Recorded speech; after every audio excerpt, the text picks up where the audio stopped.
નમસ્કાર મિત્રો, આપ જોઈ રહ્યા છો વાર્તા ન્યૂઝ ચેનલ. હું છું નરેશ ઠાકોર. ફરી એકવાર મુખ્ય સમાચાર હાલ.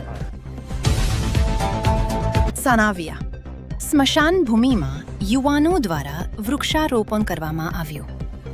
એક પેડમાં કે નનામના નારા સાથે સણાવિયા અંતિમ ધામમાં વૃક્ષારોપણ કરવામાં આવ્યું.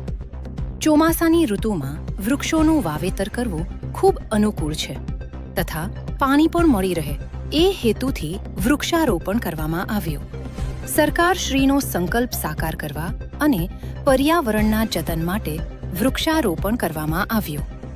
ગામમાં હરિયાળી છવાય અને ગામનું સ્વચ્છ વાતાવરણ જળવાય એવા સંકલ્પ સાથે યુવાનોએ સાથે મળી વૃક્ષ ઉછેર માટે કટિબદ્ધ થયા.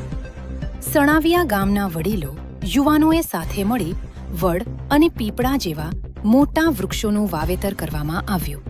આવનાર સમયમાં વઘારે વૃક્ષોનું વાવેતર કરવા અને બીજા ગામોની હરોળમાં ચાલવા સંકલ્પ લીધો હતો. આ સમયે વૃક્ષારોપણ કરવામાં તાલુકા પંચાયત સદસ્ય ઈશ્વરભાઈ ચૌહાણ, ડેપ્યુટી સરપંચ સવજીભાઈ, મંત્રી પરખાભાઈ પટેલ, ગૌસેવક અમર્તભાઈ નાઈ, જગમાલભાઈ પટેલ અને સેવાભાવી યુવાનો મોટી સંખ્યામાં ઉપસ્થિત રહ્યા હતા.